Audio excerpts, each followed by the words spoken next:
Queremos dar la bienvenida de parte de IE Universidad y su Escuela de Comunicación a todos los asistentes a este taller de periodismo y a todos aquellos que nos siguen a través de abc.es. Queremos recordar que pueden interactuar con nosotros a través del hashtag #ABCenHigh. Es un verdadero honor contar con las personalidades que nos acompañan hoy. Contamos con Silvia Clemente, consejera de Agricultura y Ganadería de Castilla y León, Anthony Beevor, autor de historia, escritor de obras tan importantes como Stalingrado, Berlín, la caída, 1945, y quizá más conocido en España por su obra La Guerra Civil Española. Agustín Díaz Llanes, uno de los grandes nombres de la industria cinematográfica española, responsable de películas como Mañana nadie hablará de nosotros cuando hayamos muerto, o A la triste. Otra gran figura de nuestra cultura, Javier Moro, en este caso de la literatura, autor leidísimo de obras como La pasión india o El pie de Jaipur. Dirigen y moderan este taller Inés Martín, responsable de Cultura de abc.es, y Jesús Calero, responsable de Cultura de ABC y abc.es, y a quien cedo la palabra. Hola, ¿qué tal? Buenos días y bienvenidos a todos. Vamos a empezar ya este taller que se ha convertido en una agradable tradición después de 3 años con la introducción sobre el tema que tratamos, que es la entrevista de Inés. Muy breve, ahora sí. Voy a ser muy breve. Tenía preparada una introducción larguísima, pero como tanto Agustín como Antoni se tienen que marchar rápidamente, pues yo creo que lo más importante es que les escuchemos a ellos. Poco se puede decir de la entrevista como género periodístico, poco quiero decir porque podríamos estar hablando durante horas, entonces yo creo que es uno de los géneros más interesantes, tanto para el periodista como para el entrevistado, como para el lector fundamentalmente. Entonces, bueno, yo creo que tenemos aquí a un político, tenemos a un escritor, cineasta, historiador, que bueno, nos pueden dar buen ejemplo de lo que para ellos supone ser entrevistado y de lo que, bueno, sobre todo para el lector debe suponer una entrevista. Entonces yo creo que lo mejor es que pase ya la palabra a Jesús para que haga las respectivas introducciones y comencemos con la charla, que es lo realmente interesante. Muchas gracias. Bueno, pues directamente hoy en el Hey Festival, además de este taller, hay una muy interesante entrevista y como vamos a hablar de la entrevista, nos ha parecido muy bonito tener aquí a sus protagonistas, Anthony Beevor y Agustín Díaz Llanes. Ellos van a hablar dentro de un rato en otro acto, pero antes han tenido la amabilidad de pasar por nuestro taller. Me gustaría, porque esto de hablar de una entrevista, haciendo una entrevista, no deja de ser un juego de espejos, pues me gustaría recordar cosas que tienen que ver con lo que vamos a hablar. Y en concreto empezaría por una anécdota en la que el Hey Festival está como protagonista y que ocurrió en Cartagena, en una de las ediciones del Hey Festival de Cartagena, en la que tuve la suerte de estar y en la que estaba Anthony. Yo me levanté para desayunar con el jet lag lógico y me encontré a Anthony, que iba a hablar allí del libro de la Guerra Civil Española que acababa de publicarse aquí en España. Desayunando, yo pensé que me iba a contar cosas sobre el libro, su visión, las críticas que había recibido, porque él siempre no deja indiferente a nadie. Y hablando y hablando, en una improvisada entrevista de desayuno, de repente le pregunté qué estaba haciendo en ese momento y me dijo, pues estoy yendo al día del desembarco en Normandía, al día D, porque me he encontrado unos archivos que están repletos de entrevistas que se hicieron a los soldados, nada más acabar la primera parte de la batalla, porque dentro de las lanchas de desembarco había empotrados soldados que a la vez eran historiadores, cuya misión, además de conquistar el terreno, era grabar para la historia, dejar documentado los testimonios de todo lo que había ocurrido a nivel individual. De esa manera, él tuvo acceso a unos archivos que nadie antes había visto, si no recuerdo mal, y que además aportaban lo que él siempre lleva en sus libros y que ha cambiado la manera de escribir la historia de la Segunda Guerra Mundial, que es la anécdota personal acompañada del gran paisaje bélico. Me gustaría que nos contaras, primero, qué sentiste al ver aquellas entrevistas cuando las encontraste y tuviste acceso. ¿Esperabas lo que viste o no? I think one of the most important aspects is, wherever possible, to find contemporary material. And what was so important was the way that the Americans had combat historians. These were young historians who were actually sent in uniform to interview the soldiers almost immediately after they came out of battle. And that, of course, is absolute gold from a historian's point of view. Bueno, lo que ha venido a decir el señor Víbor es que el desembarco aliado en Normandía llevaba jóvenes historiadores con uniforme, americanos, que hacían interviews o hacían entrevistas sobre el terreno a los soldados que participaban en el desembarco y que, por supuesto, eso es oro para el historiador. And also, the other thing one found is the danger of interviewing, say, veterans, because so many of them have read books on the subject and they have filtered their own experiences through what they have read. And that, of course, is a danger. And I found this particularly in Russia, when interviewing veterans of the Red Army. They had read so many books that affected, in fact, their own memories of what they had done. And I was very struck how, in fact, and Anne Applebaum, who did this superb history of the Gulag, found exactly the same thing. Women were much better witnesses than men, partly because the men had, I think, in many cases in the Red Army, been humiliated by their experiences, politically and all the rest of it, that when they were now asked their opinion on what had happened, they wanted to impose their version of events in retrospect. Bueno, dice que, en cambio, entrevistando a veteranos de guerra, sobre todo del Ejército Rojo, se encontraba con el problema de que los veteranos habían leído tantos libros que adecuaban sus respuestas a lo que habían leído, las filtraban a través de los libros. Y que, en cambio, las mujeres que habían sido testigos, las mujeres rusas que habían sido testigos de la guerra, eran mucho más fiables porque no tenían que no solamente filtrar la noticia, sino que no habían sido humilladas de la forma que habían sido los soldados rojos o los soldados soviéticos por sus mandos y por todo el mundo, la verdad, pobrecillos, y ellas, en cambio, estaban mucho más alejadas de esa humillación y eran muchos mejores testigos que los hombres. ¿Ok? Es ok. Aparte de todo esto, que aquí se ve lógicamente el valor testimonial de una entrevista, que es uno de los primordiales valores, como autor, una vez que embarca en una promoción mundial de un libro como el que está presentando estos días en España, que es la historia global de la Segunda Guerra Mundial, que acaba de publicar Pasado y Presente, uno se convierte, me imagino, en una especie de portaaviones de entrevistas que va alrededor del mundo lanzando o aceptando las entrevistas que en cada país tendrán sensibilidades muy diferentes. Nos consta que tanto en Rusia como en Alemania, como en Australia muy recientemente, han generado mucha polémica porque los libros están para aportar conocimiento y muchas veces el conocimiento no está de acuerdo con esa idea más literaria que uno tiene del pasado o con la sensibilidad de cada país. Y me gustaría que nos contara particularmente si ha habido algo especialmente duro, porque normalmente los medios expresan esa sensibilidad de un país, algo especialmente duro contra usted. Y la anécdota de Australia, que es muy reciente y que prácticamente habla de una guerra que no existió. That is absolutely true. Every single country has their own memory of the Second World War, and they're all different because obviously their experiences were different. And this in a way makes things more complicated because even the idea of when the war started varies from country to country. For the Americans, it started in December 1941.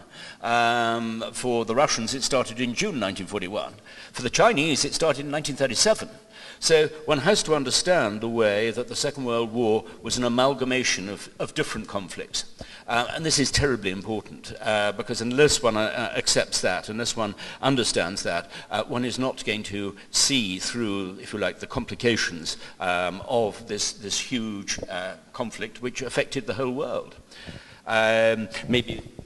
Sí, dice que efectivamente la Segunda Guerra Mundial es muy diferente para cada país a donde él va a presentar libros. Para los americanos empieza en Pearl Harbor, para los rusos empieza con la Operación Barbarossa, para los chinos empieza muchos años antes, y que cada país tiene sensibilidades distintas y que la Segunda Guerra Mundial es una amalgama de diferentes países metidos dentro de la guerra, que por lo tanto es complicado tener una sensibilidad propia en cada país, pero ahora él va a explicar por qué. In Australia, it was quite funny because when I arrived with, shall we say, a lot of jet lag, I had to do an interview straight away.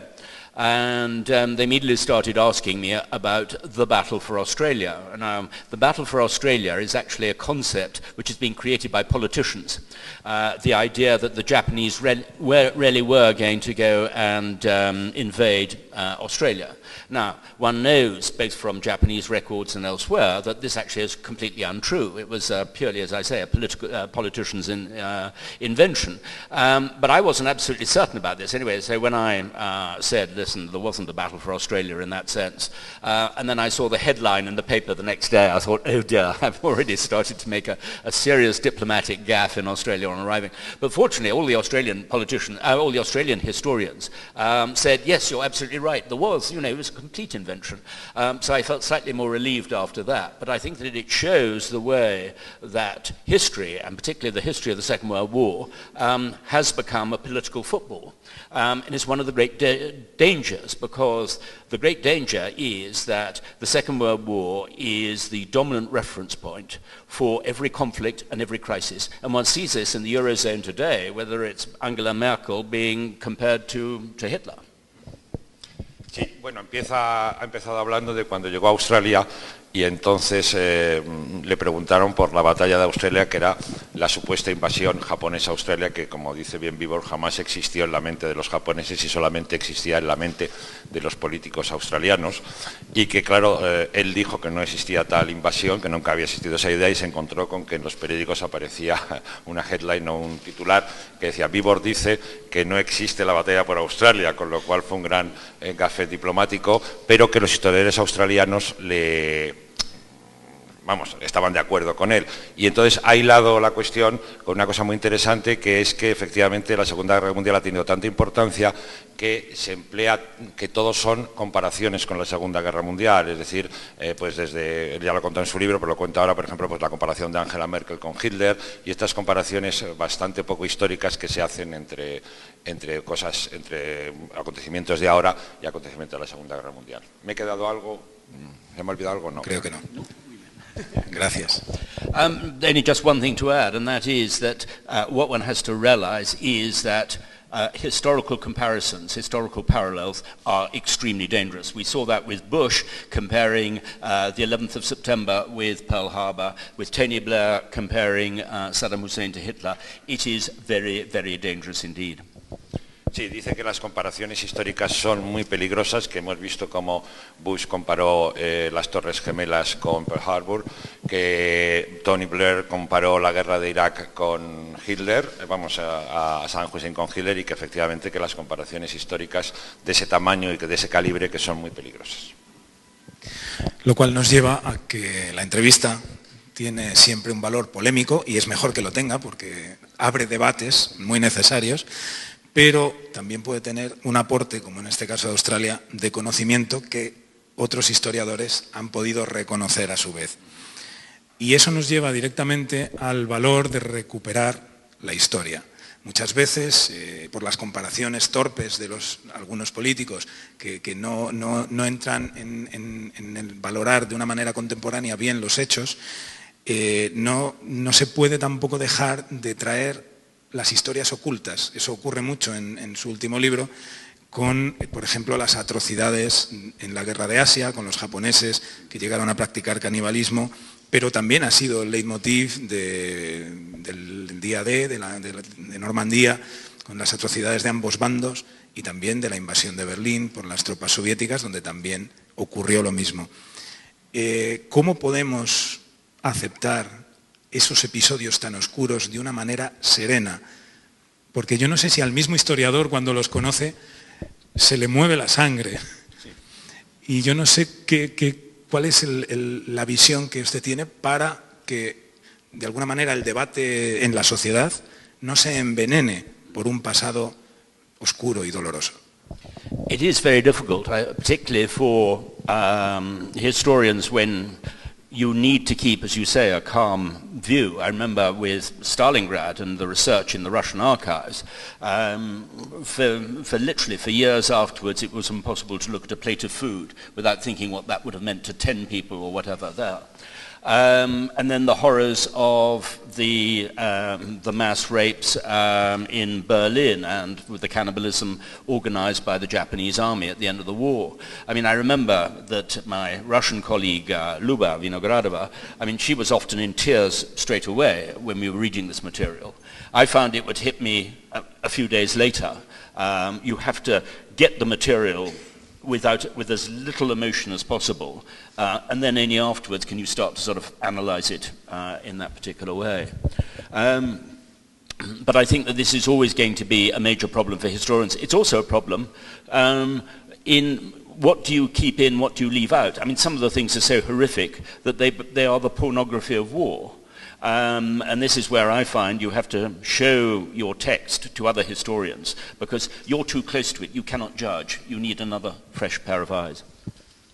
Bien, pues dice que efectivamente que cuando él estuvo trabajando en los archivos rusos sobre Stalingrado, que después, cada vez, durante muchos años, cuando tenía un plato de comida delante de él, se quedaba aterrorizado pensando que ese plato de comida hubiera servido a 10 o 12 soldados, y que su colaboradora rusa, cuando leía las cosas que ocurrían en Stalingrado, pues echaba a llorar, que él recibía el impacto emocional días después, y que efectivamente un historiador tiene que tener como una cierta frialdad para analizar estas cosas, pero que es verdad que todas estas cosas, el canibalismo, la muerte por hambre, son la pornografía de la historia, y que por lo tanto cuando uno escribe sobre ello tiene que ayudarse en otros colegas historiadores a los que les pasa el texto, porque uno está demasiado cerca y puede caer en grandes problemas al escribirlo. Sí, más o menos, ¿verdad? Muy bien.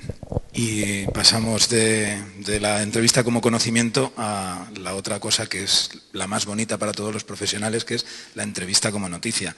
Tengo entendido que vas a volver a escribir novela. ¿Nos puedes hablar de esa intención? Mucho más tarde. I've got to finish two more books first, and then I'll go back to the novel. But I don't think I will have to do a huge amount of research for the novel, because I'm afraid it's going to be 1917 to 1945. 1917 to 1945. No, dice que sí, que va a escribir una novela, pero primero tiene que escribir... ¿Sí está encendido? Está encendido, ¿verdad? Sí. Que primero va a escribir otros 2 libros y que después piensa que cuando escriba la novela va a tener que hacer... You said you had to do a lot of research or not? I won't have to do a lot of research. Que no va a tener que hacer mucho research, o sea, mucha investigación, porque va a ser una novela que transcurre entre 1917 y 1945, right? Your period. Yes, exactly. Bueno, lo primero, muchísimas gracias, Anthony. Un par de preguntas para Agustín y como tenéis el acto dentro de poco, así os dejamos también marchar antes. Agustín, que hoy va a entrevistar a Anthony, como decíamos, es cineasta, pero también es historiador e incluso ha hecho una película, bueno, tan histórica como la de La Triste. A mí me gustaría saber, ya que has cambiado de género y dentro de la narración, ¿qué te da más, el cine o la literatura, o qué cosas distintas te da? Hombre, a mí más el cine, porque yo lo que soy cineasta, ¿no? O sea, guionista y después director de cine. Bueno, cineasta es una palabra horrible, director de cine. La novela la he escrito un poco, bueno, pues para ver si todo el mundo quiere escribir una novela una vez en la vida, ¿no?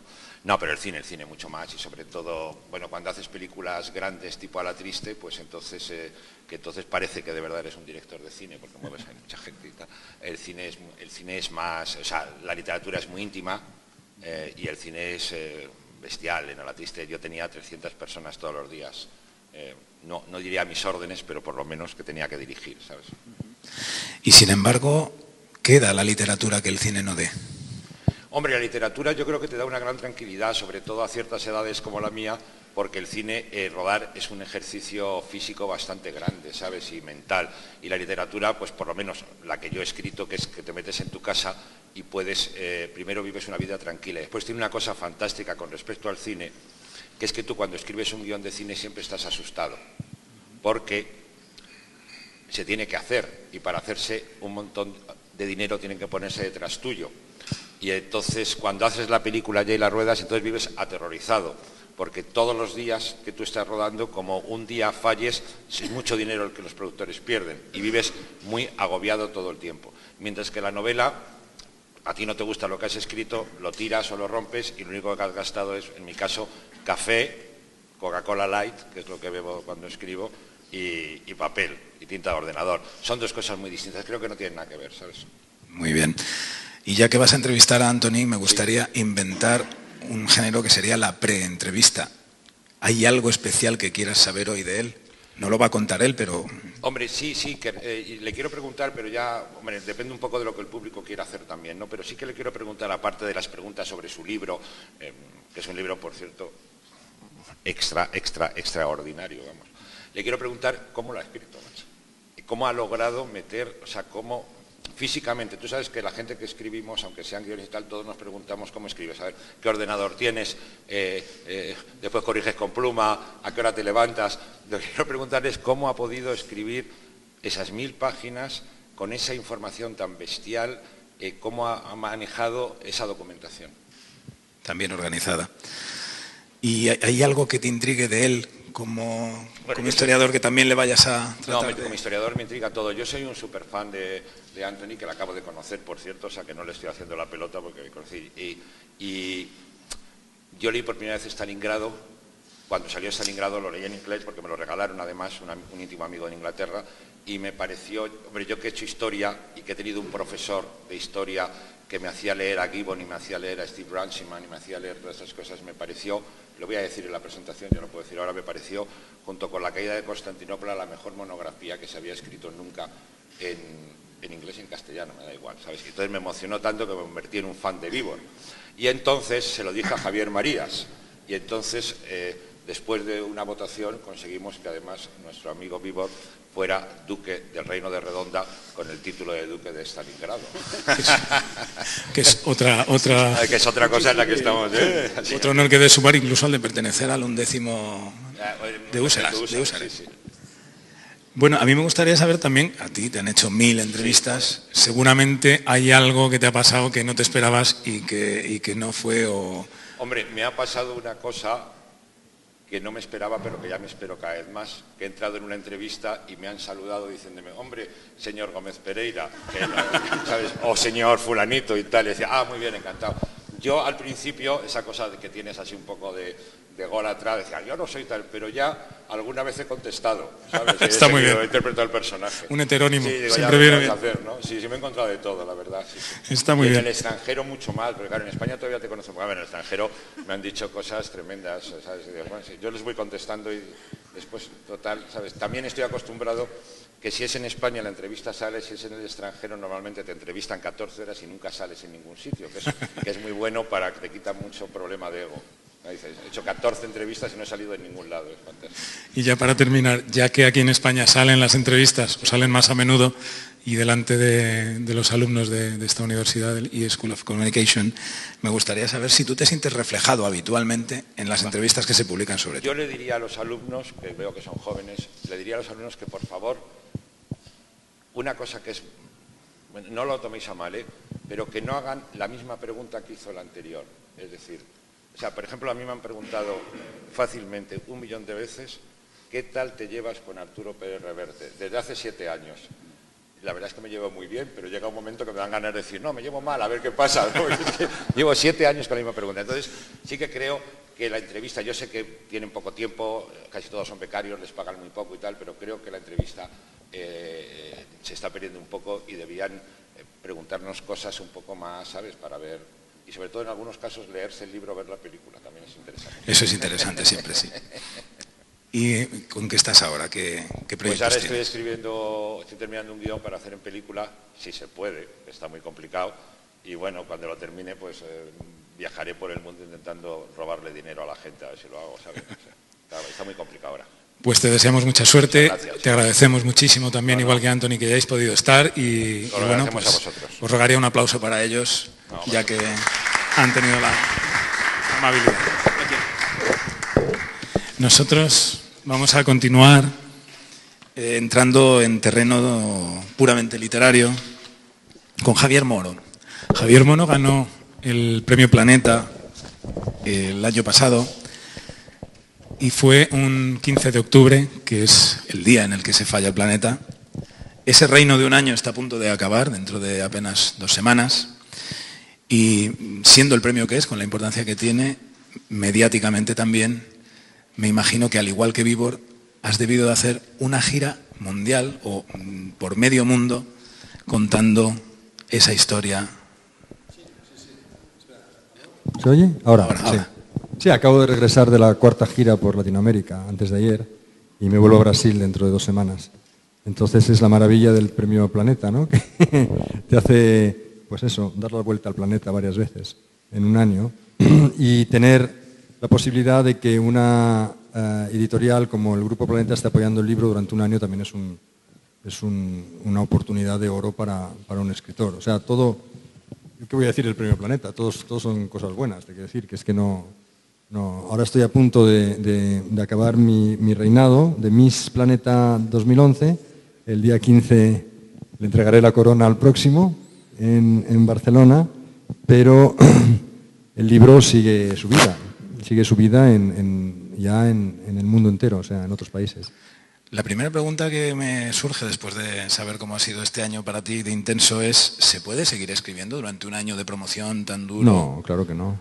¿Qué haces? ¿Aparcas ideas? ¿Tomas notas? Sí, tomas notas, pero ni siquiera puedes leer. No tienes tiempo de nada.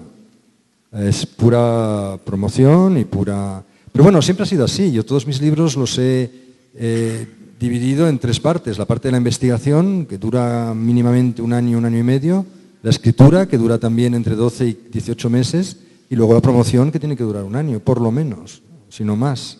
O sea, ese es el ritmo al que yo, en mis últimos libros, he estado publicando y he estado trabajando.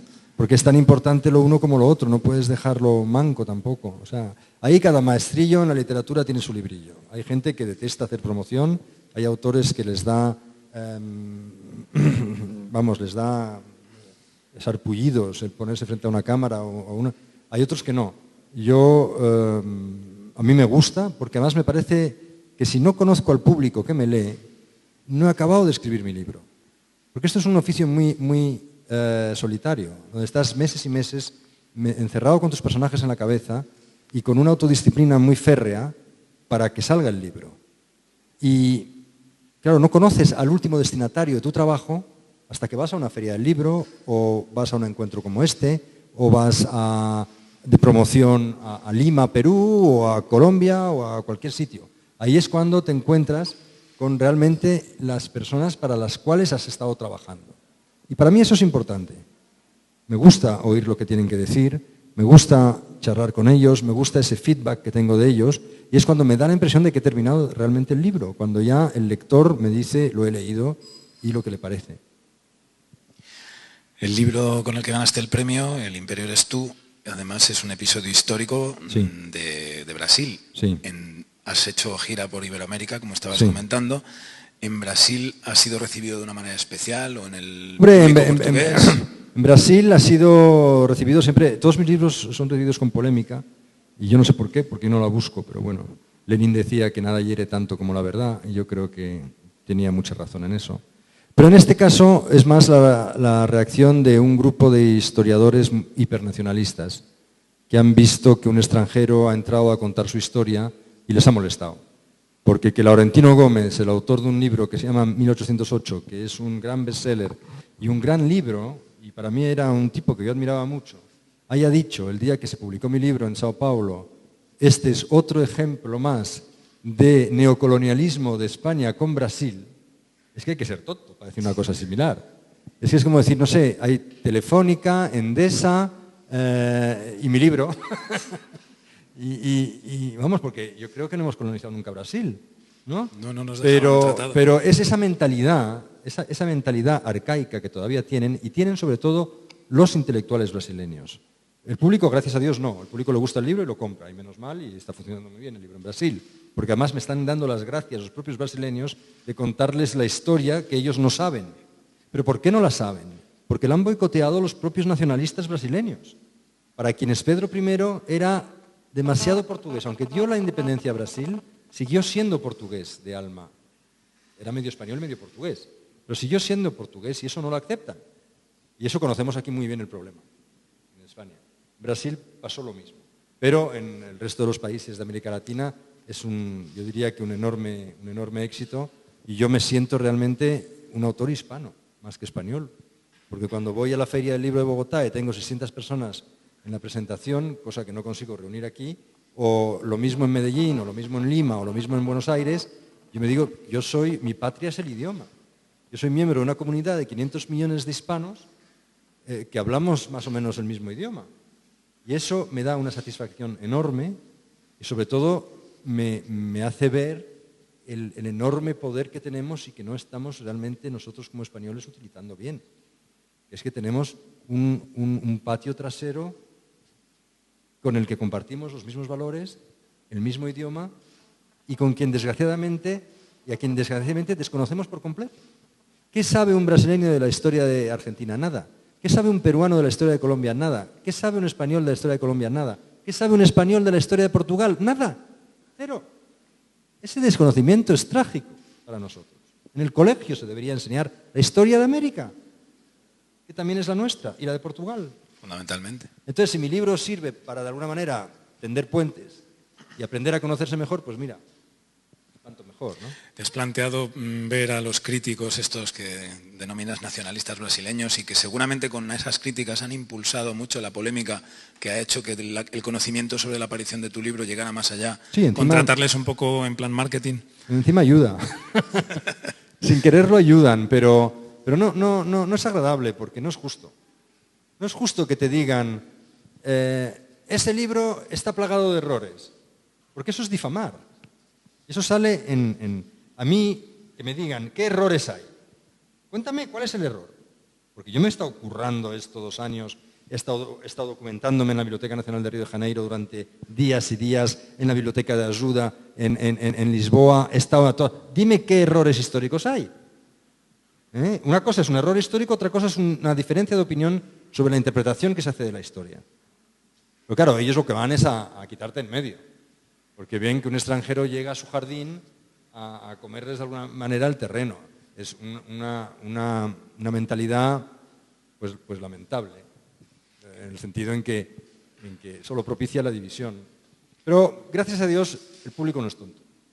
Eso iba a decir, yo creo que al público le gusta que le cuenten la historia de una manera especialmente que atienda a la narración y al interés. En mi página web están todos los mensajes que recibo de lectores brasileños dándome las gracias por contarles su historia que no les habían contado nunca. Y afortunadamente también hay historiadores que están viendo eso. Yo creo que hemos tenido aquí un ejemplo de alguien que cuenta la historia de una manera muy apasionada y muy rigurosa, pero muy entretenida. Bueno, yo no soy historiador. Yo ahí hago la diferencia. Yo intento contar por dentro lo que los historiadores cuentan por fuera. Pero siempre dentro de un rigor el máximo posible debido a la documentación que me gusta contar una historia que haya ocurrido de verdad. Ahora la cuento, obviamente yo no estaba ahí para saber los diálogos que tuvieron. Entonces esos diálogos son míos, la interpretación es mía, pero siempre basada en la documentación que he conseguido. No hay personajes inventados. Por eso digo que no es una novela histórica, en el sentido de que no hay una trama donde hay un asesinato, donde hay que descubrir cuál es el asesino, una trama enmarcada en una investigación histórica rigurosa. No. Lo que yo he hecho es dramatizar la historia. Es contar la historia, como te digo, desde dentro, para poder añadir emoción a una página de la historia olvidada, para convertir en personajes de carne y hueso estos personajes que hoy son como de mármol, olvidados y aparcados por la historia. Y insuflar aire y vida a este momento histórico que cambió no solo la historia de América, sino la historia del mundo. Yo creo que la literatura permite hacer eso. La historia no, o más difícilmente. ¿Y tú crees que en general los autores, tanto de allá como de acá, de ficción, son más conscientes a lo mejor que los historiadores y que otros gremios de la cultura de esa capacidad de cruzar el océano caminando sobre el idioma que tenemos? No. ¿Cuántos autores colombianos, peruanos, centroamericanos, brasileños tienen éxito en España? Muy pocos, prácticamente ninguno. Y lo mismo pasa allí. ¿Cuántos autores españoles realmente funcionan en América? No. Eso pasó cuando el boom, pero el boom hace ya 30 años. Desde el boom parece que el movimiento ha sido global de encerramiento en sus propios mundos y de alguna manera no viajan o viajan mal. Pero bueno, yo creo que hay gran potencial. En un país como Colombia hay muchos escritores, hay algunos buenísimos, hay algunos que no viajan porque quizá utilizan un lenguaje demasiado colombiano, entre comillas, y yo creo que es un proceso de maduración que quizá dentro... Tal vez es la misma cultura mundial la que tiene que tener un equilibrio entre la raíz y la cultura global, ¿no? Para interesar más allá de las fronteras. Exacto, es que sí, es que lo que se publique ahora en el mundo tiene que interesar no solo a los que hablamos español o somos españoles o somos tal, sino también a los chinos, a los alemanes y a los americanos y a los serbios y a los macedonios, que son los últimos que me han comprado un libro.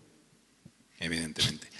A mí me gustaría saber, por curiosidad también, después de un día de promoción muy duro, en el que, volviendo al tema de antes, en el que a lo mejor has hecho 10, 20 entrevistas en un día, sí.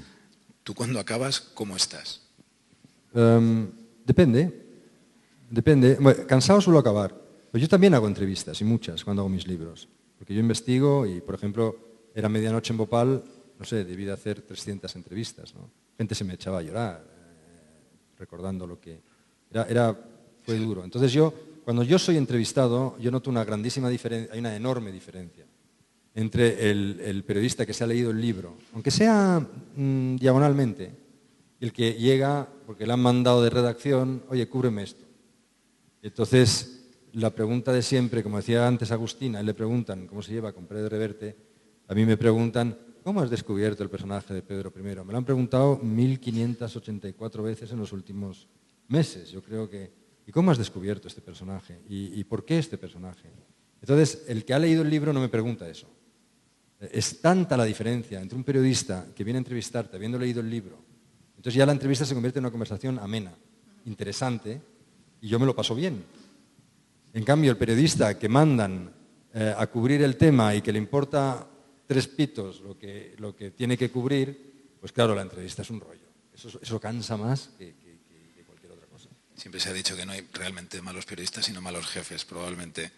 No, es difícil, yo entiendo también que los periodistas no tienen tiempo de leerse todo.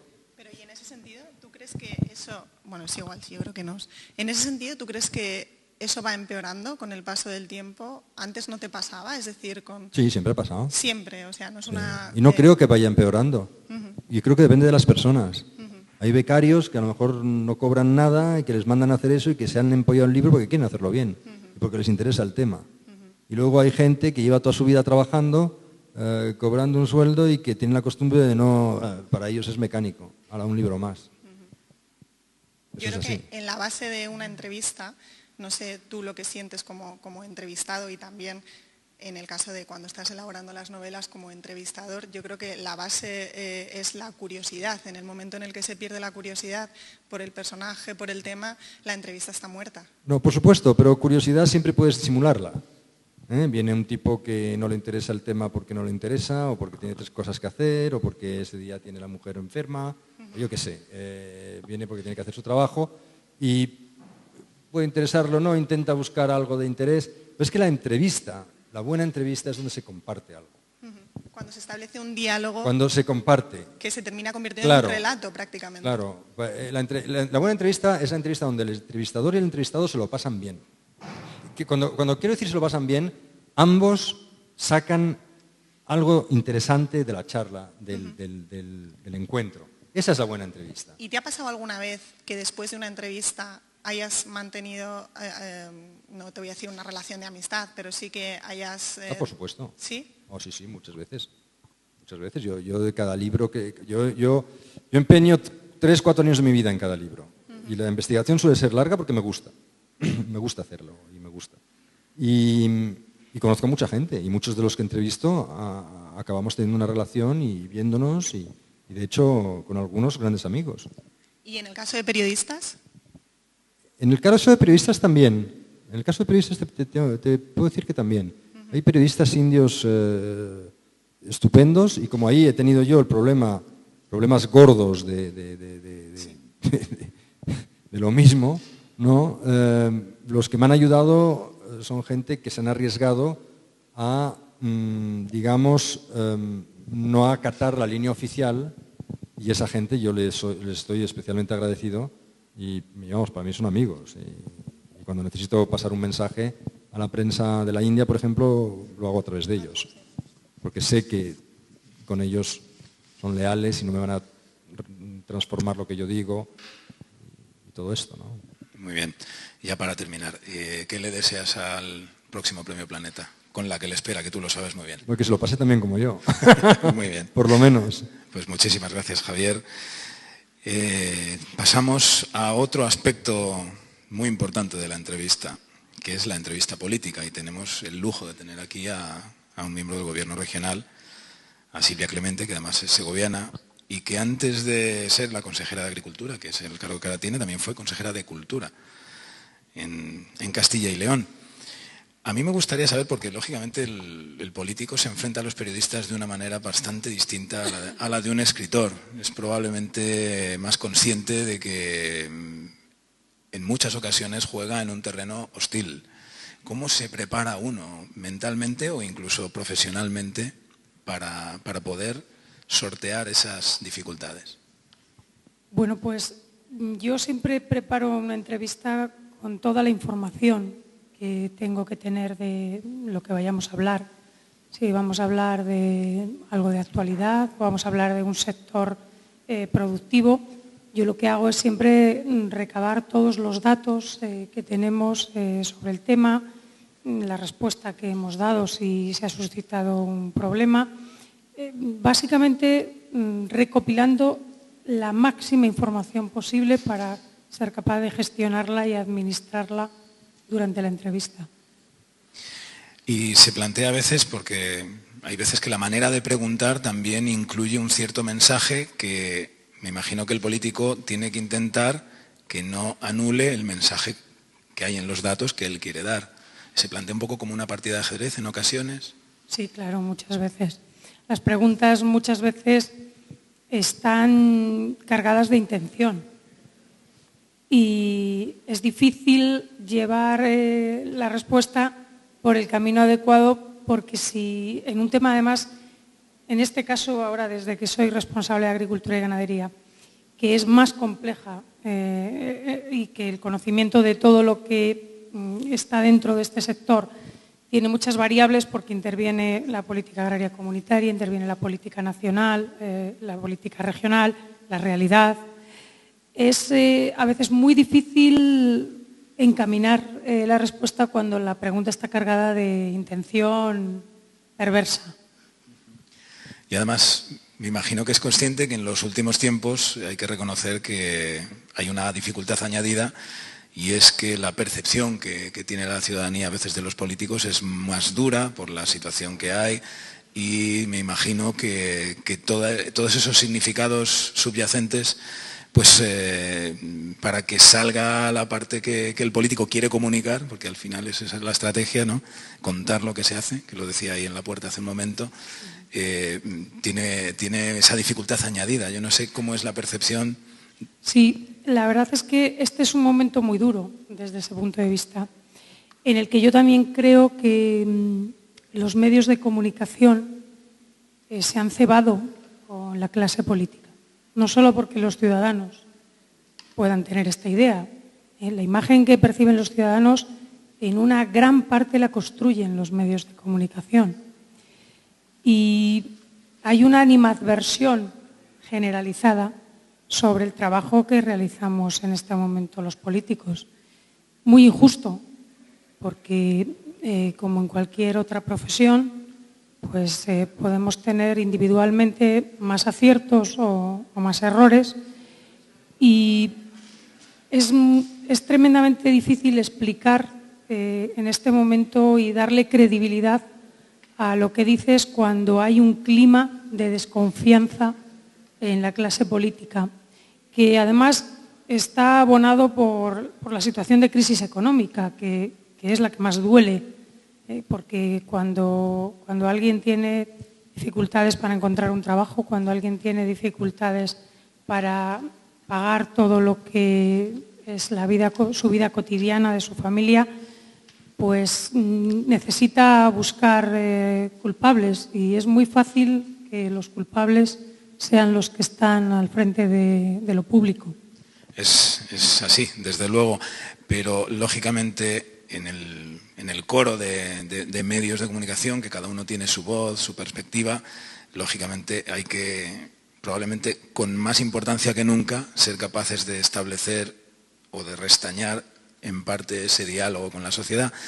Pero aparte de lo que los medios hacen, que cada uno, digo, por su lado y con una visión distinta y probablemente entre todos se puede complementar, ¿no cree que los políticos también tienen que reflexionar en este momento sobre, porque es verdad que, hombre, hay casos, hay algún ejemplo malo, que la noticia mala siempre es mala noticia, pero la clase política no cree que es un momento en el que también debe, de alguna manera, tomarse más en serio la comunicación y los mensajes que está lanzando? Sí, yo creo que por supuesto. Estamos en un tiempo en el que nos tenemos que reinventar y es bueno que todos hagamos desde el ámbito en el que jugamos, en el que tenemos que tomar decisiones, hagamos una reflexión de cómo mejorar, de cómo tenemos que cambiar para ganar esa credibilidad, porque si realmente se ha desencadenado una ola de aversión hacia los políticos, también tenemos que ser capaces de restaurar la confianza en nosotros y tenemos que ser capaces de investigar cómo acceder a los puestos de responsabilidad, cómo estar en puestos de responsabilidad con las mayores cotas de credibilidad y de legitimación posibles. Yo creo que eso es algo que tenemos que hacer. Pero también, y no quiero generalizar, he hablado de que esta es una idea que también se ha globalizado, pero también es cierto que dentro de los medios de comunicación pues, se intenta en algunos casos hacer una labor de información desagregando esta historia que en este momento sufrimos de aversión. Y también hay periodistas que intentan separar y hacer información veraz, que yo creo que es lo que tiene que conectar el trabajo de los periodistas y los políticos, que nuestra información sea creíble. Eso es importantísimo, porque no sirve de nada mi gestión, la gestión que podamos hacer desde, en este caso, mi responsabilidad, si yo no puedo transmitírsela a los ciudadanos, porque si no, no van a saber por qué he hecho algo en una dirección determinada y no se va a comprender. Yo hago siempre un esfuerzo de pedagogía, a veces creo que no encaja con lo que en estos tiempos se impone, porque se impone el mensaje corto, se impone el titular, se impone el dramatismo, se impone lo que impacta rápidamente y yo siempre intento hacer mucha pedagogía porque me gusta que me entiendan. Me gusta que se sepa por qué hacemos las cosas. Y yo sé que no es el lenguaje periodístico. Sé que un periodista está buscando el titular. Al final una noticia es algo que alguien no quiere que se sepa. Bueno, pues efectivamente. Pero cuando tú contestas, lo que quieres es que se sepa de verdad por qué estás tomando una decisión. Pero está claro que en este momento de catarsis, y volviendo al sentido principal de la pregunta, también la clase política se tiene que reinventar y se tiene que adaptar a la demanda que en este momento tienen los ciudadanos. Yo creo que lo estamos haciendo. Se están añadiendo dosis muy altas de transparencia que existían, pero que se están elevando al grado máximo, y de conocimiento de qué es todo lo que hacemos en el día a día.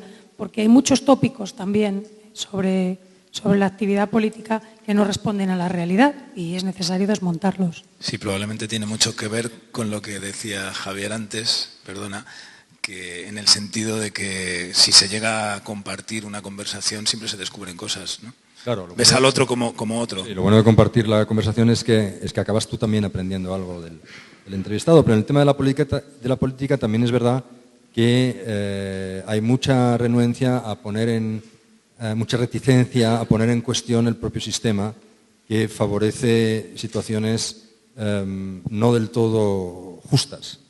Me refiero al bipartidismo, a la ley DOMS, a la ley electoral. Sí, pero vamos, eso sí, cosas que que están ahí y que están lastrando realmente y dificultando ese diálogo entre los políticos y sus representados.